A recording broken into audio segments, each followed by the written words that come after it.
2 हफ्तों से लगातार बारिश हो रही थी। ऐसे मौसम में रानो चिड़िया घर से बाहर निकलती हैं और कालू कौवा और गोरी तो अपने घर में थी।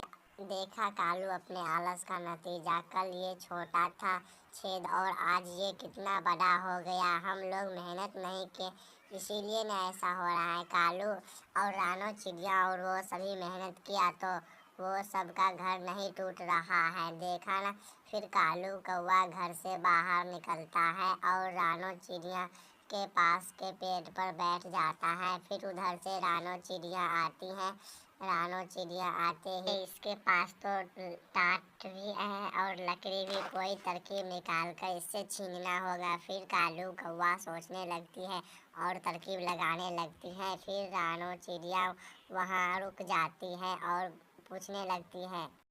फिर वो रानो चिड़िया को बुलाता है और पूछता है, कालू भैया मेरे छत में एक सुराग हो गया है, इसीलिए लकड़ियाँ लेने गई थी और लकड़ियाँ लेकर जा रहा हूँ। ठीक है जाओ, कोई दिक्कत नहीं। फिर कालू कौवा बोलता है, गोरी का मौसी जी आई है क्या, ये सामान मेरे दे सकते हो क्योंकि मैंने भी घर का सारा टूटने लगा है। फिर वो चिड़िया कहती है, रानो चिड़िया।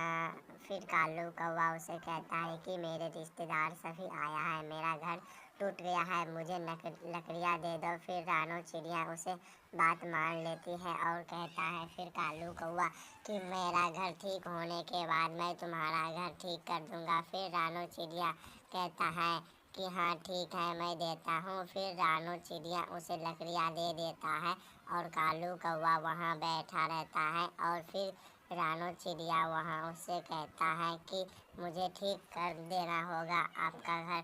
फिर रानो चिड़िया वहाँ बैठा रहता है और कालू कौवा उसे ले जाकर अपना घर ठीक कर लेता है। फिर कालू कौवा और गोरी घर आ जाता है। कालू कौवा उसे सारी बात बताता है। फिर वो कालू कौवा पूरी बात बताता है कि कैसे मैंने इससे रानो चिड़िया का झूठ बनाया और उसे ठग लिया मैंने सारा सामान। अरे रानो चिड़िया का तो उल्लू बनाना बाएं हाथ का खेल है। फिर कालू बोलता है, हाँ इसे मैंने उल्लू बना दिया, मगर वो आने वाली होंगी, तुम दरवाज़ा बंद कर लो। हाँ मगर वो तो आने वाली हैं, लेकिन मैं दरवाज़ा बंद कर लेता हूँ। फिर रानो चिड़िया उसके घर पर जाती हैं और कालू और गोरी का आवाज़ लगाती हैं, लेकिन वो कालू और गोरी वहाँ तो दरवाज़ा ही नहीं खोल रही थी। फिर कालू गोरी अंदर से सुनता रहता है, बोलता नहीं है। फिर रानो चिड़िया उसे देख लेता है और चिड़िया उसे दरवाजे से खिड़की से देखने लगती है। और आपने मुझे वादा किया था कि मैं आपका साथ दूंगा काम करने में, फिर चलो मेरे साथ। नहीं मैं नहीं जाऊंगा और मैं तुम्हारा कोई काम नहीं करूंगा। हाँ झूठ बोला मेरा। हाँ आपने झूठ बोला कालू भैया। हाँ झूठ बोला, क्या करेगी, कोई मेरा रिश्तेदार नहीं आया था। फिर कालू कौवा और गोरी खिड़की बंद कर लेती हैं। फिर रानो चिड़िया इधर भागने लगती है। फिर रानो चिड़िया, आप कहाँ पर चली गए हो, ये देखो घर में छत से ज़्यादा ही कुछ पानी आ रहा है। फिर रानो चिड़िया भी उसे देखता है और रानो चिड़िया बहुत ज़्यादा परेशान हो जाती है। फिर रानो चिड़िया सोचने लगती है, कुकू ने सही कहा, फिर मैं दोबारा जाता हूँ और आप दोनों घर के कोने में बैठ जाओ। फिर रानो चिड़िया वहाँ से जल्दी से निकलती हैं और एक पेड़ के पास बैठती हैं तो उस पेड़ में कुछ नहीं था। फिर रानो चिड़िया उदास हो जाती है, मेरे जाने के बाद कोई और पक्षी आया होगा और इस पेड़ का सारा लकड़ी काट लिया होगा। फिर रानो चिड़िया, धन्यवाद नींबू के पेड़ जी, आपने मेरी बहुत मदद किया। फिर रानो चिड़िया वहाँ से जल्दी कहता है और उससे मदद मांगने के लिए बोलता है। फिर रानो चिड़िया वहाँ से जल्दी उड़ के भागता है और उसी पेड़ के पास आने लगती है। फिर लेकिन उसी पेड़ पर भी लकड़ियाँ काट लिया है किसी ने। मुझे उस कौवों का बात नहीं मानना चाहिए था क्योंकि उस कौवों ने मुझे ठग लिया है और मैं उसी कौवों के वजह से मैं अपना घर अभी तक नहीं ठीक किया हूँ।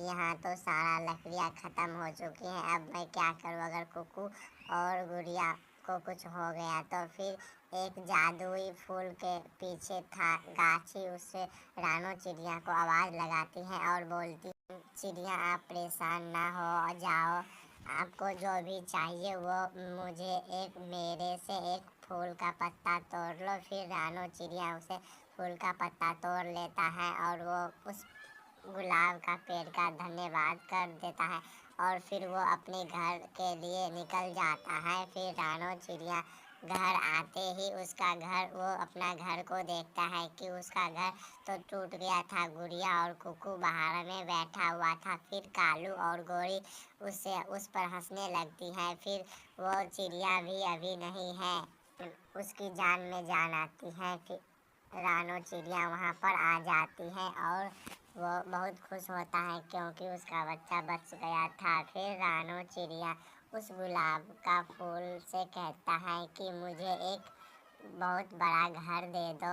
फिर रानो चिड़िया बोल पड़ती है कि मुझे एक बड़ा सा घर दे दो। फिर रानो चिड़िया को इतना कहते ही वो जादुई फूल एक बड़ा सा अनार का घर दे देती है और फिर रानो चिड़िया के बच्चे बहुत खुश हो जाती है। अरे वाह मम्मा, इतनी गुलाब का घर का पत्ता, ये तो खुशबू भी बहुत सुंदर है। फिर रानो चिड़िया और वो चिड़िया के बच्चे बहुत खुश हो जाती हैं। फिर रानो चिड़िया कहती हैं जल्दी घर में चलो। फिर रानो चिड़िया और उसके बच्चे घर चली जाती हैं। इधर कालू कौवा गोरी तो जल रही थी उससे, क्या कि उसे गुलाब का घर मिल गया इसीलिए। फिर गोरी कहती है मैं इसका गुलाब का घर का 1 मिनट में ही नष्ट कर दूंगा। फिर ऐसे दोनों को, गोरी और कालू, एक पक्षी के पास जाती है, मधुमक्खी के पास। वो उसे कहता है कि गुलाब का रस चूसोगे बोलो। फिर वो उसे बता देता है और कहता है कि हाँ हाँ मैं लूँगा। फिर वो गोरी और कालू वो उसे कहता है कि चलो मैं बताता हूँ, यहाँ पर एक गुलाब का पेड़ है। फिर उसे अच्छा नहीं लगता है और गोरी और कालू को वो बहुत अच्छे से काटने लगती हैं, वही मधुमक्खी की छाते। फिर गोरी और कालू डांस करने लगती हैं। फिर वो कहती हैं छोड़ दो मुझे, छोड़ दो मत मुझे मारो। फिर गोरी और कालू वहाँ से बिमच कर भागने लगती हैं, लेकिन उसे मधुमक्खी वो नहीं छोड़ता क्योंकि वो गलती काम करता था, इसीलिए फिर वो किसी तरह अपनी जान बचाकर वहाँ से भागने लगती हैं।